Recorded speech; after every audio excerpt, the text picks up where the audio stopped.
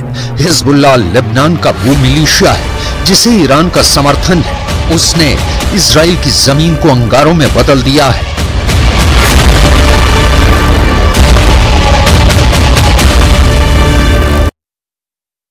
और इस बीच बड़ी खबर डूंगरपुर से मिल रही है। आइए डूंगरपुर की खबर का रुख करते हैं, जहां मेडिकल कॉलेज में रैगिंग का एक मामला सामने आया। यहां पर एमबीबीएस का कोर्स कर रहे फर्स्ट ईयर के छात्र के साथ इस तरह से रैगिंग की गई कि पीड़ित छात्र को डायलिसिस करानी पड़ी।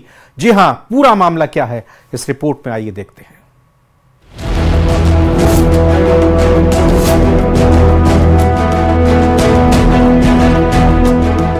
एमबीबीएस का कोर्स, रैगिंग का डोज।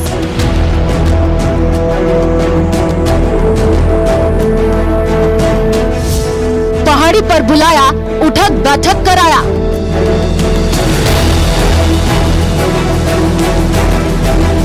आरोपी सस्पेंड, कब होगा रैगिंग का एंड? इंटरैक्शन के नाम पर कॉलेज के जूनियर्स को परेशान करने की प्रथा कोई नई बात नहीं है। भारत में रैगिंग को लेकर कई नियम भी बनाए जा चुके हैं, लेकिन इसके बावजूद कुछ सीनियर्स जूनियर स्टूडेंट को परेशान करने से बाज नहीं आते हैं। डूंगरपुर के मेडिकल कॉलेज में भी कुछ ऐसा ही हुआ, जहां एमबीबीएस का कोर्स कर रहे सेकेंड ईयर के करीब 40 छात्रों ने फर्स्ट ईयर के 50 से ज्यादा छात्रों की रैगिंग की और उनसे 300 से ज्यादा बार उठक बैठक कराई, जिससे कई छात्रों की तबीयत खराब हो गई। करीबन 70 बच्चे थे जो हमें बाहर लेके जाया गया था और इंट्रोडक्शन के लिए। कुछ एक तो स्टूडेंट की थी, गर्मी की वजह से थोड़ी दिक्कत आई। ये पूरी घटना 1.5 महीने पहले की है, जब सीनियर छात्रों ने अपने जूनियर्स को कॉलेज के पास ही एक पहाड़ी पर बुलाया और उनके साथ रैगिंग करते हुए उनसे जबरन 300 से ज्यादा उठक बैठक कराई। इससे कई छात्रों की हालत खराब हो गई। वही फर्स्ट ईयर के छात्रों में से एक प्रथम व्यस्क की तबीयत कुछ ज्यादा ही खराब हो गई, जिसके बाद उसे डूंगरपुर अस्पताल में भर्ती कराया गया, लेकिन उसे कोई आराम नहीं हुआ, जिस पर परिजन उसे गुजरात के एक प्राइवेट अस्पताल ले गए, जहां जांच में छात्र के किडनी और लिवर पर असर होना बताया गया, जिसके बाद उसकी 4 बार डायलिसिस करानी पड़ी। मेरा बच्चा जो था उसको 350 उठक बैठक लगवाने के कारण से उसको मसल्स टूट गया और मसल्स टूटने के कारण क्या है, किडनी और लीवर में इनको इन्फेक्शन हो गया, जिसकी वजह से डॉक्टर के कहने से मेरे को यहाँ से उसको जायडस हॉस्पिटल अहमदाबाद में एडमिट करना पड़ा और वहाँ करीबन 9 से 10 दिन ट्रीटमेंट चली और ट्रीटमेंट के बाद थोड़ा उसके स्वास्थ्य में सुधार हुआ, लेकिन फिर भी इतनी डिफरेंस होने के कारण वो अभी भी अपने आप काम करने में सक्षम नहीं। ये पूरा मामला मेडिकल कॉलेज में एंटी रैगिंग कमेटी के सामने आया, जिसके बाद कमेटी के रिपोर्ट के आधार पर 7 छात्रों को सस्पेंड कर दिया गया। वहीं प्रिंसिपल ने 7 के खिलाफ सदर थाने में केस दर्ज कराया है। में स्थित डूंगरपुर मेडिकल कॉलेज में प्रथम वर्ष छात्र के साथ सीनियर स्टूडेंट द्वारा रैगिंग की घटना करने का के बारे में प्रधानाचार्य मेडिकल कॉलेज डूंगरपुर द्वारा रिपोर्ट दी गई, जिस पर प्रकरण दर्ज कर दिया गया है। प्रकरण में अनुसंधान जारी। किसी के लिए मजा, किसी के लिए सजा बन सकता है रैगिंग। इसी बात का सबूत है रैगिंग लेने पर जेल से लेकर जुर्माने तक का प्रावधान है। लेकिन इन सब के बावजूद कॉलेजों में रैगिंग का कल्चर खत्म नहीं हो रहा है। न्यूज़ 18 के लिए डूंगरपुर से जयेश पवार की रिपोर्ट। लोकसभा अध्यक्ष पद के लिए सत्ता पक्ष और विपक्ष में सहमति नहीं बनी तो चुनाव कराया गया और इसी के साथ ओम बिरला ने इतिहास रच दिया है। इतिहास दोबारा लोकसभा अध्यक्ष बनने का और इतिहास देश में पहली बार लोकसभा अध्यक्ष के लिए चुनाव में उतरने का।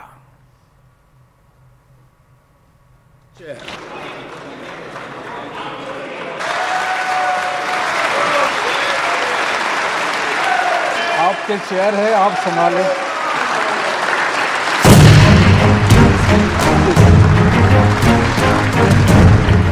18वीं लोकसभा के अध्यक्ष पद का चुनाव ओम बिरला ने जीत लिया।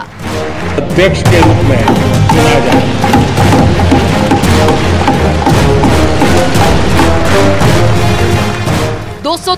सांसदों के साथ बीजेपी की नेतृत्व वाला सत्ताधारी एनडीए ने सदन में अपनी ताकत का प्रदर्शन किया।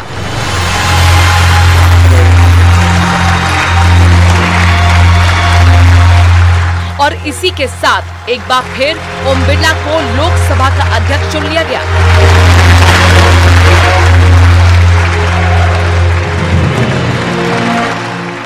और इसी के साथ उनका नाम भी इतिहास के पन्नों में दर्ज हो गया।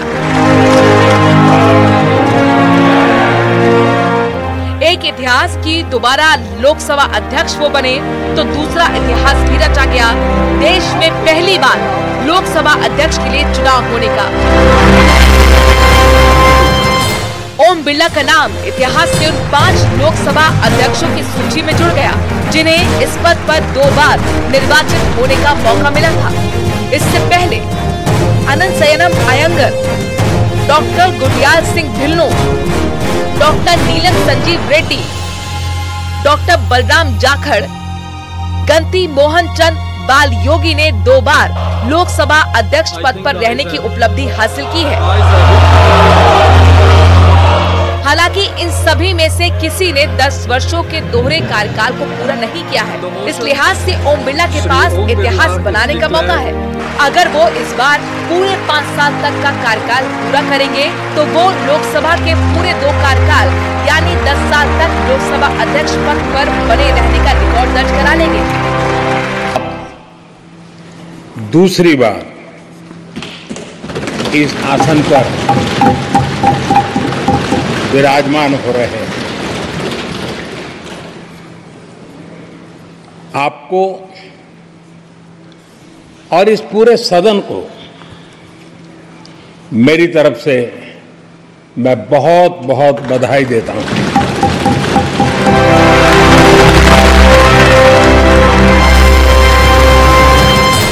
ओम बिरला 2003 से लेकर अब तक लगातार हर चुनाव जीतते आए हैं।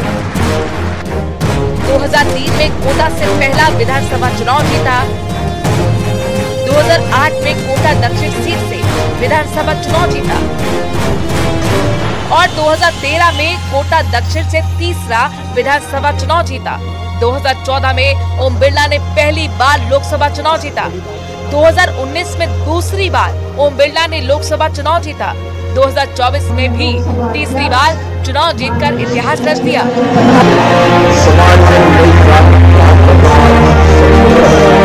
ओम बिरला जिंदाबाद।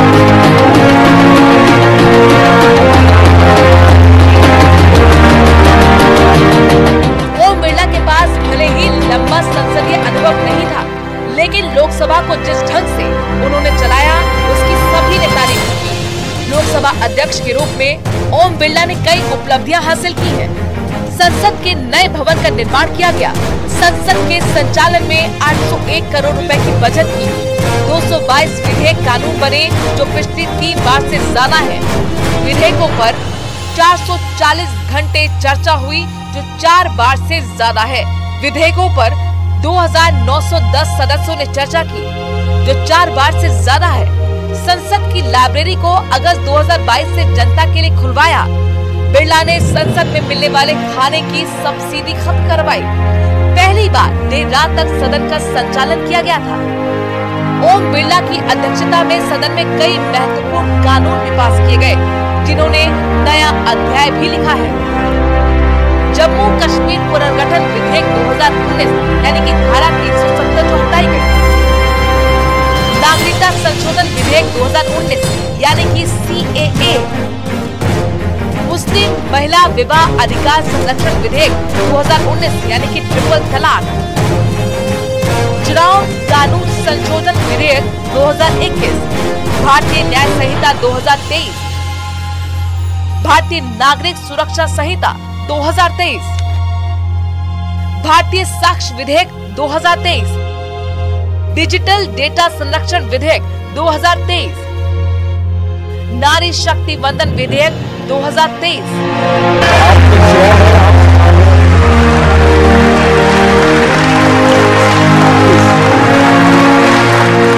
ओम बिरला साल 1999 के बाद लगातार चुनाव जीतने वाले पहले लोकसभा अध्यक्ष हैं। ओम बिरला केवल एक बार छात्रसंघ चुनाव हारे हैं।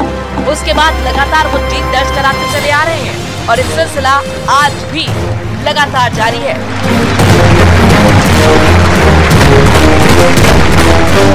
Bureau report, news 18 Rajasthan.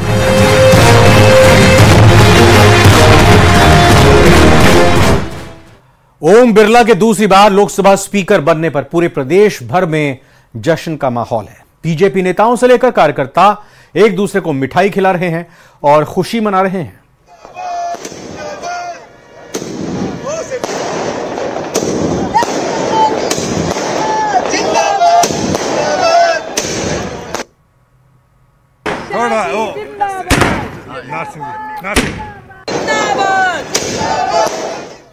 प्रधानमंत्री मोदी से राहुल गांधी का हाथ मिलाते वीडियो एक बार फिर से सदन में सामने आया है। जब लोकसभा चुनाव या कहेंगे लोकसभा स्पीकर चुनने के बाद पीएम मोदी ओम बिरला को बधाई देने पहुंचे थे, उसी दौरान राहुल गांधी ने भी ओम बिरला को बधाई देकर पीएम मोदी से हाथ मिलाया।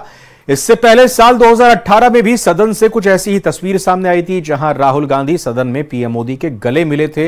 हालांकि तब यह तस्वीर काफी सुर्खियों में रही थी और इस पर सियासी घमासान भी मचा था। अब एक बार फिर पीएम मोदी से राहुल गांधी का हाथ मिलाते तस्वीर सदन से सामने आई है।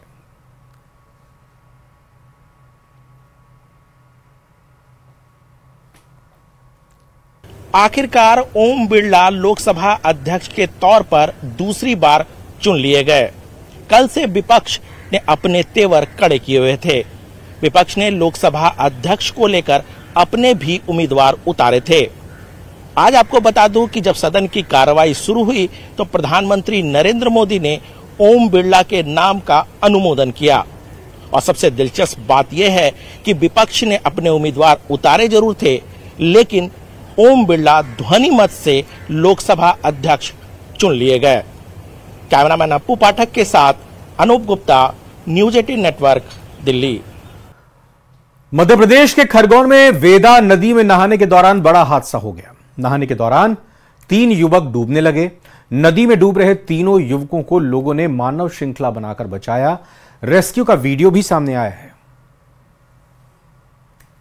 प्रदेश से एक हैरान कर देने वाला वीडियो सामने आया है, जिसमें कुछ लोग मानव श्रृंखला बनाकर तेज बहाव के बीच कुछ लोगों की जान बचाते दिखाई दिए। बताया गया कि वीडियो खरगोन के एक इलाके का है, जहां कुछ लोग वेदा नदी में नहाने गए थे। इसी दौरान उसमें 3 लड़के नहाते नहाते गहरे पानी में चले गए और डूबने लगे। ये देखकर वहां आ रहे दूसरे लोगों ने उन्हें बचाने के लिए एक बेहतरीन तरकीब निकाली और 7-8 लोगों ने मिलकर मानव श्रृंखला बनाकर गहरे पानी से एक एक करके उन तीनों लड़कों को बाहर निकालना शुरू कर दिया। ये काम बेहद जोखिम भरा था, लेकिन वहां मौजूद लोगों ने हिम्मत दिखाई और कुछ ही देर में वेदा नदी के तेज बहाव के बीच से डूब रहे उन तीनों लड़कों को बाहर निकाल लिया।